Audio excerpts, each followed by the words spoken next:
Hello friends, என்ன promo 2 promo 3 பார்த்தீங்களா? பேசியாச்சு. பாருக்கு விழ வேண்டிய திட்டி இன்னைக்கான வீக்கெண்ட் டோஸில் சரியாக போயிடுச்சா? சரி, ஓகே. ப்ரோமோ 4க்கு வரலாம். என்ன பாருக்கு வந்து சப்போர்ட் பண்ணி விக்ரமையும் அதுக்கப்புறம் சபரி கனி எழுப்பி கேட்குறாங்க. ஒரு இடத்துல அந்த டிஸ்குவாலிஃபைங்கிற வேர்டை ஸ்ட்ராங்காக வைக்கிறாங்க. இது நான் ஆல்ரெடி சொல்லிட்டேன். டிஸ்குவாலிஃபைன்னு அவங்க மனசில் இருந்த வெஞ்சன்ஸ் தான் திருப்பி வந்துச்சு. அதாவது அந்த பொண்ணை டிஸ்குவாலிஃபைன்னு சொல்லி இந்த பிபி வீட்டை விட்டு அனுப்பணும்னு எல்லார் மனசில் இருக்க விஷயத்தை டாஸ்க்லையாவது காட்டணுங்கிறது அவங்க விஷயமா இருந்தது. டிஸ்குவாலிஃபைன்னு சொல்லிட்டா அவளை அப்படியே 2 பொண்ணுங்களை டிஸ்குவாலிஃபைன்னு சொல்லிட்டு இவரை வின் பண்ணிடலாங்கிறது தான். ஆனால் பிபி டாஸ்க்கை பொறுத்த வரைக்கும் தப்பாக இருந்தால் திருப்பி ரீகேம் வைக்கணும், இல்லை தப்பாக இருந்தால் ஆடணும், இல்லை அந்த கேம் போயிட்டே இருக்கணுன்றது தான் அந்த கேமோட அந்த கேமோட பேட்டர்ன் வந்து இன்ட்ரெஸ்டிங்காக போகணும். ஸ்டாப் பண்ணிட்டா ஒரு இதிலே ஸ்டாப் பண்ணிட்டா டக்குன்னு முடிஞ்சிடும். இல்லை மறுபடியும் இன்னொரு ரவுண்ட் போகலாம், இல்லை அது சரியில்லை மறுபடியும் இன்னொரு ரவுண்ட் போகலான்னும் போது அந்த கேம் வந்து இன்ட்ரெஸ்டிங்காக போகும். இல்லை நெக்ஸ்ட் யாருங்கிறது வரும். ஆக்சுவலாக பார்த்தீங்கன்னா ஜென்ரலாக ஒரு ஸ்கூல் டாஸ்க்கு தான். அது வந்து பெரிய டாஸ்க்கே கிடையாது. அவ்வளோ அஃபென்சிவாக அவ்வளோ வந்து பிரச்சனையாக அதை ஆடணுங்கிறதுக்கான விஷயமே கிடையாது. சின்ன குழந்தைங்க ஆடுற அது ஸ்கூல் டாஸ்க்கு. ஒரு ஒரு ஒரு இடத்துல ஒரு கார்னரில் பாலை வச்சுட்டு அதுங்க சுற்றி சுற்றி போய் அந்த பாலை எடுக்கணும். ஒரு இடத்துல நின்று அதை டெஃபெண்ட் பண்ணக்கூடாது. அதை தான் பிக் பாஸ் சொல்லியிருப்பாரு. கையில் பிடிக்கக்கூடாது, காலில் பிடிக்கக்கூடாதுன்னு சொன்னது காரணம் நீங்கள் அங்கே நின்று பாட்டிலை பாதுகாக்கக்கூடாது. சுற்றி இருக்க பாட்டில் ஓடி போய் எடுக்கணும். குழந்தைங்க நீங்கள் பார்த்தீங்கன்னா அப்படி தான் ஓடி போய் எடுக்கும். அதுங்களுக்கு வெஞ்சன்ஸ்லாம் இருக்காது. தன்னோட பாட்டிலை காப்பாற்றிக்கணும் அப்படிங்கிறத விட அங்கேருந்து பாட்டில் எடுத்துன்னு வந்து கலெக்ட் பண்ணோங்கிறதா அதுங்க மைண்டில் இருக்கும். ஸோ அதனால் அப்படி ஓடி எடுத்துகிட்டு வந்து கலெக்ட் பண்ணும்போது லாஸ்ட்டாக பஸர் அடிக்கும் போது யார்தில் நிறைய பாட்டில் இருக்கோ, இல்லை யார்தில் பாட்டில் கம்மியாக இருக்கோ இல்லையோ அவங்க தான் வின்னர் அப்படிங்கிற விஷயம் தான் அதில் வரணுமே தவிர அந்த இடத்துல நின்று பிடிச்சி வச்ச பிள்ளையார் மாதிரி பாட்டிலை பிடிச்சிக்கணும் அப்படிங்கிறது இல்லை.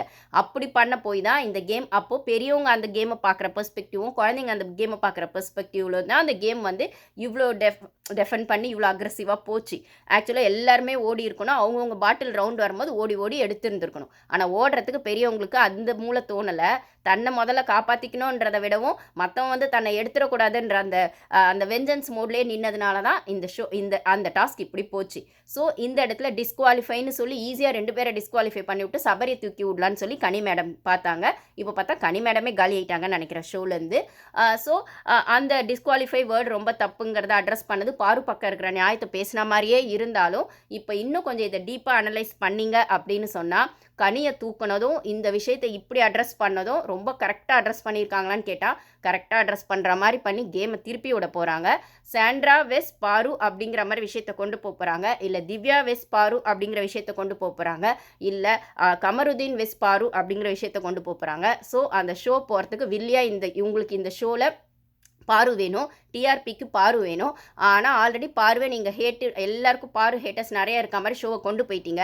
திடீர்னு அவங்க திருந்தவே செஞ்சால் தான் அதில் கண்டென்ட்னு தான் சொல்ல போகிறீங்க. அவங்க அழுதாலும் நீங்கள் அந்த அழுகையை ஒத்துக்க போகிறதில்ல. அப்படின்னும் போது அவளை அடிச்சே இந்த ஷோவில் வச்சு வில்லியாக்கி மற்ற யாரெல்லாம் ஹீரோ ஆக்க முடியும்? பிரஜனை ஹீரோ ஆக்க முடியும், கமருதீன் ஹீரோ ஆக்க முடியும். இப்போ சபரியை அடிச்சிட்டீங்க, ஆனால் திருப்பி அவர் ஹீரோ வரா வில்லன் அவர் வரான்னு தெரியாது. அப்போது வந்து நிறைய பேரை வந்துட்டு நீங்கள் பாலிடிக்ஸில் கொண்டு வரலான்னா முதல்ல சாண்ட்ராவை கொண்டு வருவீங்க, அதுக்கப்புறம் திவ்யாவையும் கொண்டு வருவீங்க, தேவைப்பட்ட கமருதீனையும் கொண்டு வருவீங்க, ரன்னராக அரோராவையும் கொண்டு வருவீங்க. அதுக்கு தான் இந்த பிளான் நீங்கள் போட்டிருக்கீங்க. ஸோ அடிக்கிற மாதிரி வந்து கனியை அடித்து வெளில பண்ணிவிட்டு நீங்கள் கேமை மாற்றுறதுக்கான பெர்ஸ்பெக்டிவாக அந்த கேமை கொண்டு போகிறதுக்கு டிஆர்பிக்கு பார்வை வில்லியாவும் காட்டுறதுக்கான ஒரு அனலைசிஸாக தான் நான் இதை பார்க்குறேன். ஸோ சொல்லுவாங்கள்ல, ஒரு பெரிய தப்பை மறைக்கிறதுக்கு சின்ன தப்பை வந்துட்டு வெளில வந்துருச்சுன்னா சரியாக போயிடும் அப்படின்னு. அந்த மாதிரி உள்ள நிறைய ஓட்டைகள் இருந்தாலும் இந்த விஷயத்தை அட்ரஸ் பண்ணுறங்கிற பேரில் அட்ரஸ் பண்ணிவிட்டு, ஆனால் அதுக்கு முன்னாடி நீங்கள் ஃபஸ்ட்டு 2 ப்ரோமோ எப்படி போட்டிங்க? பாரு அடிக்கிற மாதிரி தான் போட்டிங்க. அப்போ தான் உங்களுக்கு டிஆர்பி வரும். இதை வந்து 4th ப்ரோமோவில் தான் போட்டிருக்கீங்க. ஆக்சுவலாக அந்த பொண்ணுக்கான கண்ணு விஷயம் தான் இந்த வாரத்துக்கான ஹைலைட். அவனுக்கான அக்ரெசிவ் பிளே தான் இந்த வாரத்துக்கான ஹைலைட். அந்த அரோரா வெஸ் பாரு விஷயம் இப்போ தேர்ஸ்டே நடந்த விஷயம். அதை நீங்கள் ஃபஸ்ட்டு ப்ரோமோவில் 3rd ப்ரோமோவில் போடணும்னு அவசியம் இல்லை. முதல்ல நீங்கள் எதை போட்டிருக்கணும்? அதே மாதிரி அந்த விக்ரம் விஷயங்கள் வந்து இப்போ நடுவில் தான் அவர் கோவப்பட்டார். அப்போது நீங்கள் அதை எப்போ வந்து நீங்கள் அதை பேசியிருக்கணும்? ஃபஸ்ட்டு அந்த பொண்ணு கண்ணு விஷயத்தை பேசிட்டு டாஸ்க் விஷயத்தை பேசிட்டு தான் அரோராக்கு வந்திருக்கணும்.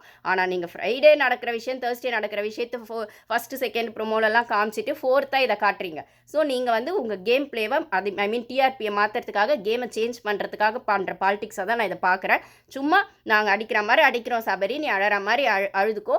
ஆனால் நீ வந்து இந்த ஷோக்கு எங்களுக்கு முக்கியம். ஆனால் கனியக்கா வெளில அனுப்பிச்சிடும். கனியக்கா உள்ளே இருந்தால் சபரி கேம் அடிப்படும். அக்கா தம்பின்ற கேம்குள்ளேயே கேம் வந்துடும், சபரியோட கேம் வெளில வராது, இல்லை சபரியை இவங்களால ஹைலைட் பண்ணவும் முடியாது. அவங்க கம்முனே பிடிச்சி வச்ச பிள்ளையார் மாதிரி உட்காந்துருந்தா. அப்போ சாண்ட்ராவையும் ஹைலைட் பண்ணி காட்ட முடியாது. அப்படி இருக்க பட்சத்தில் கனியை வெளில அமிச்சாதான் கேம் திரும்பும். எப்படி கேம் திரும்பினாலும் அது பாரு பக்கம் தான் திரும்பும்னு இவங்களுக்கு தெரியும். இவங்களும் பாரு அடிப்பாங்க, பாருவும் வாய் வச்சுட்டு சும்மா இருக்க போகிறதில்ல. அப்போ வந்து பாருவை வில்லி ஆக்கிட்டு இவங்க இந்த கேமை கொண்டு போகணுன்றதா இவங்களோட பாலிடிக்ஸாக நான் இதை பார்க்குறேன். ஸோ 4th ப்ரோமோவில் ரொம்ப நியாயம் கேட்குற மாதிரி கேட்குறாங்க. அப்படி இதை நான் எப்படி பார்க்குறேன்னா, போன வீக்கெண்ட்லேயுமே எஃப்ஜே அமித் விஷயத்தில் வச்சு எஃப்ஜேவை திட்டுற மாதிரி திட்டி பிரஜனை திட்டாமல் விட்ட பாலிடிக்ஸை தான் நான் இதில் பார்க்குறேன். கனியை வெளியே அனுப்புகிற மாதிரி அனுப்பிட்டு சபரியை மேலே தூக்கி விடவும், சாண்ட்ராவை மேலே தூக்கி விடவும், இல்லைனா திவ்யாவை மேலே தூக்கி விடவும், அகெயின் பாருவை வில்லி ஆக்கவும் தான் இதை காட்டுற மாதிரியும் அரோராவை ரன்னர் ஆக்கிறதுக்கான பாலிடிக்ஸாக தான் நான் இதை பார்க்குறேன். ஸோ பார்க்கலாம் கைஸ். தேங்க்யூ.